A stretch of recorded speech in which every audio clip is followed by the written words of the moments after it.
할렐루야, 복된 아침입니다. 새 찬송가 52장 거룩하신 나의 하나님 함께 찬양하시면서 9월 15일 금요일 가정에서 드리는 새벽 예배를 시작하겠습니다.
구월 한 달은 백투스쿨 하는 ANC 자녀들을 위해서 기도합니다. 자녀는 부모를 공경하고 부모는 자녀를 주의 교훈으로 잘 양육하게 하소서. 이 기도 제목으로 이 시간 함께 기도하겠습니다. 기도하시겠습니다. 자식들은 여호와의 기업이요 태의 열매는 그의 상급이로다 말씀하신 주님. 우리 ANC 각 가정마다 허락하신 자녀들이 하나님 안에서 건강하게 자라나도록 늘 지켜 보호하여 주시옵소서. 또한 우리에게는 허락하신 자녀들을 잘 양육하도록 하나님의 지혜를 허락하여 주시옵소서. 우리 자녀들에게 만남의 축복을 허락하시고 무엇보다 하나님과의 깊은 만남이 어린 나이 때부터 시작되는 그런 축복 허락하여 주시옵소서. 이제 하나님 주시는 말씀을 듣습니다. 허락하신 생명의 말씀 붙들고 그 말씀의 순종으로 결단하는 그런 마음 허락하셔서 주님의 기쁨이 되는 우리 모두 되게 하여 주시옵소서. 감사드립니다. 예수님의 이름으로 기도드립니다. 아멘. 네, 오늘 주시는 말씀은 민수기 7장 48절에서 89절까지의 말씀입니다. 우리 시간상 84절부터 89절까지만 읽도록 하겠습니다. 예배 이후에 개인적으로 말씀 묵상하시면서 읽어보시기를 바랍니다. 우리 한 목소리로 함께 읽겠습니다. 이는 곧 제단에 기름 바르던 날에 이스라엘 지휘관들이 드린 바 제단의 봉헌물이라. 은 쟁반이 12요 은 바리가 12요 금 그릇이 12이니 은 쟁반은 각각 130세겔 무게요 은바리는 각각 70세겔 무게라. 성소의 세겔로 모든 기구의 은이 모두 2400세겔이요. 또 향을 채운 금 그릇이 12이니 성소의 세겔로 각각 10세겔 무게라. 그 그릇의 금이 모두 120세겔이요. 또 번제물로 숫송아지가 12마리요. 순양이 12마리요. 1년 된 어린 순양이 12마리요. 그 소제물이며 속죄 제물로 순염소가 12마리며 화목제물로 숫소가 24마리요. 순양이 60마리요. 순염소가 60마리요. 1년 된 어린 순양이 60마리라. 이는 제단에 기름 바른 후에 드린 바 제단의 봉헌물이었더라.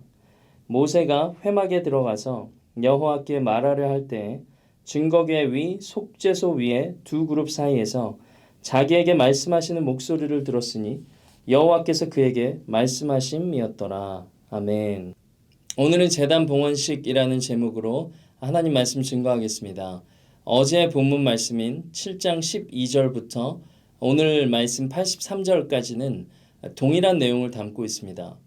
12지파의 지휘관이 각각 12일 동안 끊이지 않고 동일한 헌물을 하나님께 자원해서 드리게 됩니다. 그렇다면 성경은 봉헌자의 이름만 다를 뿐인 같은 내용을 왜 한 번에 기록하지 않았을까요? 또 구원에 필요한 내용을 담은 성경이 이렇게나 많은 지면을 할애해서까지 전하고픈 말씀이 무엇일까요? 그리고 한꺼번에 봉헌하면 다들 편할 텐데 왜 매일 한 지파씩 드리도록 하나님께서 하셨을까요? 이것은 매일 하나님께 예배하는 것이 가장 중요한 것임을 깨닫게 하시기 위함이었습니다. 이스라엘이 광야 여정을 시작하면서 가장 먼저 한 것은 인구 개수와 장막을 세우는 일이었습니다. 인구 개수는 군사 조직 정비와 함께 그들과 400년 동안 함께 하시고 보호하시고 지켜주신 하나님을 기억하고 감사하는 시간이었습니다. 그리고 예배 처소, 이 장막을 세우는 일은 예배의 정립이 최우선순위임을 알려주시기 위해서였습니다. 여섯 걸음이라는 책에 보면 예배에 대해서 이렇게 설명하고 있습니다. 예배는 하나님과의 관계성을 드러낸다. 어떻게 예배하는지를 보면 어떻게 사는지가 보인다. 하나님은 아담의 범죄 이후에도 오직 예배를 통해 백성과 교제하셨다. 삶은 예배의 수준을 결코 넘어설 수 없다. 광야의 여정을 시작하면서 예배 처소를 먼저 세우게 하시며 매일 예배를 드리도록 하나님은 이스라엘 백성들에게 가르치셨습니다. 하나님과의 관계를 재정립할 시간을 그들에게 허락하셨습니다. 12지파를 한꺼번에 뭉뚱그리지 않으시고 각각 돌아가며 매일 충분히 하나님을 예배하도록 하셨습니다. 어떻게 보면 비효율적인 것 같은 이 12일간의 예배는 이스라엘에게 우선순위가 무엇인지를 알려주시기 위해서였습니다. 광야 여정에 있어서 군사훈련이나 식량 준비보다도 예배를 세우는 것이 우선순위임을 말씀하고 계시는 것입니다. 오늘 저와 여러분의 삶의 우선순위는 어디에 있습니까? 아무리 바쁜 일이 있어도 하나님을 예배하는 것에 우선순위를 두고 있습니까? 저와 여러분의 개인적인 예배, 또 하나님을 만나는 그 자리는 우리의 우선순위에서 어디쯤에 위치하고 있습니까? 예배를 통해 하나님과의 관계를 바로 세울 때 광야 같은 인생 여정에서도 우리는 은혜를 누리게 됩니다. 예배의 수준이 삶의 수준인 것을 기억하십시오. 예배의 최우선순위를 두고 매일 하나님 앞에 나아가는 우리 모두 되시기를 주님의 이름으로 축복합니다. 다음으로 12지파가 동일한 예물과 또 동일한 분량을 자원하여 드린 것에 대한 질문이 생깁니다. 이들은 은쟁반 하나, 은발이 하나, 그 둘의 소재물로 기름 섞은 고운 가루를 채우고 또 금그릇 하나에는 향을 채우고 번제물, 속죄제물, 화목제물의 짐승을 똑같이 드렸습니다. 어쩌면 자기의 경제력에 따라서 더 드리고 싶은 이들도 있었을 텐데 왜 이렇게 같은 분량을 12지파의 지휘관들, 족장들이 드렸을까요?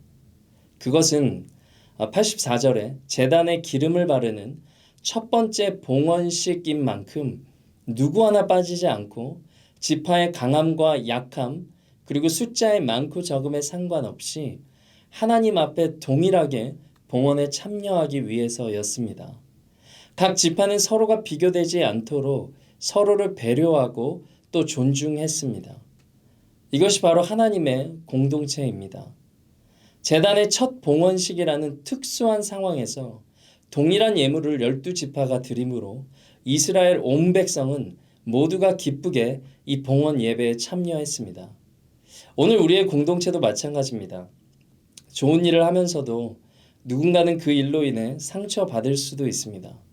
사도행전 6장 1절에 헬라파 유대인들이 자기의 과부들이 매일의 구제에 빠짐으로 히브리파 사람을 원망하니 라고 기록하고 있습니다.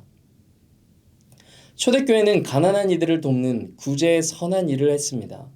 그러나 이 일로 인해 의도치 않게 구제를 받지 못한 공동체 식구들에게 원망 들을 일이 생겼습니다. 우리의 모든 사역과 선한 일에도 이와 같은 일이 의도치 않게 생겨날 수 있습니다. 모든 일을 원망과 시비가 없이 하라고 권면한 빌립보서 2장 14절의 말씀을 따라 우리도 늘 남을 배려하며 겸손하게 사역을 감당합시다. 고린도전서 13장 1절에서 3절까지의 말씀입니다. 내가 사람의 방언과 천사의 말을 할지라도 사랑이 없으면 소리나는 구리와 울리는 꽹과리가 되고 내가 예언하는 능력이 있어 모든 비밀과 모든 지식을 알고 또 산을 옮길 만한 모든 믿음이 있을지라도 사랑이 없으면 내가 아무것도 아니요 내가 내게 있는 모든 것으로 구제하고 또 내 몸을 불사르게 내줄지라도 사랑이 없으면 내게 아무 유익이 없느니라. 하나님의 이 사랑으로 서로를 배려하며 사역하는 우리 모두 되시기를 주님의 이름으로 축복합니다. 하나님은 이런 우리 ANC 공동체를 기뻐하실 줄로 믿습니다. 이제 마지막으로 89절 말씀을 보겠습니다. 모세가 회막에 들어가서 여호와께 말하려 할 때 증거계 위 속죄소 위에 두 그룹 사이에서 자기에게 말씀하시는 목소리를 들었으니 여호와께서 그에게 말씀하심이었더라. 저는 이 말씀을 묵상하면서 모세가 하나님의 음성을 듣는 그 구절이 마음에 들어왔습니다. 모세가 여호와께 말하려 할 때 하나님의 목소리를 들었다. 모세가 하나님께 말을 하려고 할 때, 그러니까 말을 하기도 전에 하나님께서 모세에게 먼저 말을 걸어오셨다고 성경 기록합니다. 타 종교는 지성이면 감천이라고 합니다. 정성을 다하면 신이 우리의 소원을 들어준다고 믿곤 합니다. 그러나 하나님은 우리가 하나님을 먼저 찾은 것이 아니라 먼저 하나님이 찾아오셨습니다.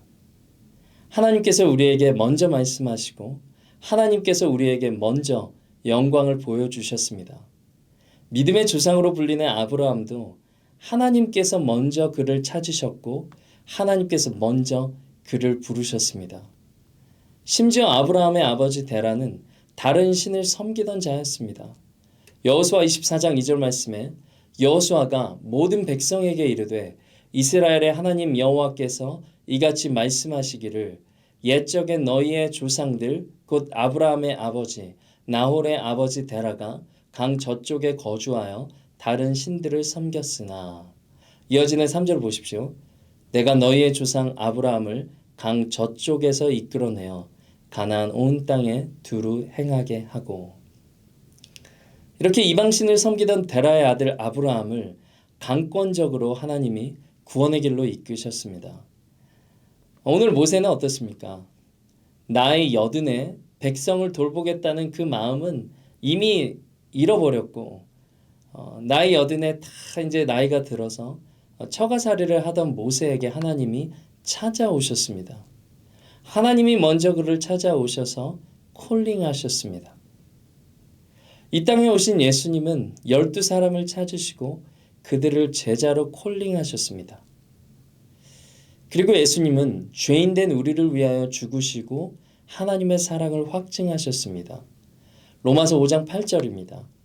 우리가 아직 죄인 되었을 때 그리스도께서 우리를 위하여 죽으심으로 하나님께서 우리에 대한 자기의 사랑을 확증하셨느니라. 예수님은 우리 한 사람 한 사람을 이미 찾아오셨고 성경과 기도로 함께 교제하기 원하십니다.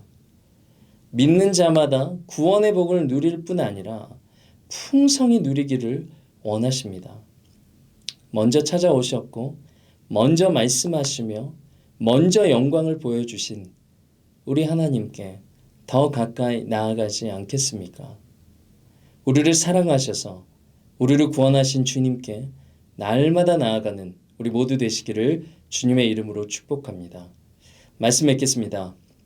우리 인생의 최우선순위는 예배입니다.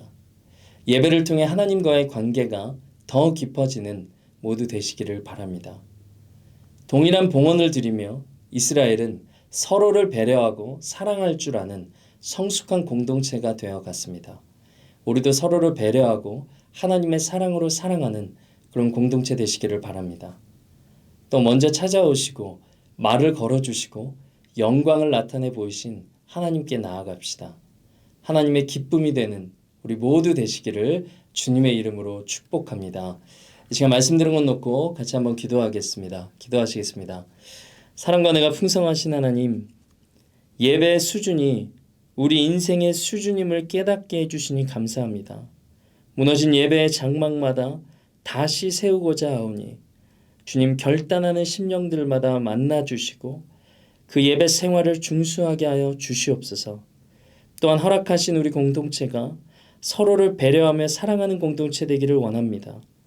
우리 교회가 서로 사랑하는 훈련이 생활화되게 하시고 그들이 살아가는 모든 가정과 직장마다 살아나는 역사가 일어나게 하여 주시옵소서. 우리를 먼저 찾아와 주시고 우리에게 말씀해 주시고 영광을 보여주시니 감사합니다. 우리에게 영원한 생명을 허락하신 하나님께 날마다 나아가 주님의 기쁨이 되는 인생 살게 하여 주시옵소서. 감사드립니다. 예수님의 이름으로 기도드립니다. 아멘. 네, 이제 갖고 계신 기도 제목들을 가지고 또 하나님 앞에 나아가도록 하겠습니다. 복된 하루 되시기를 바랍니다.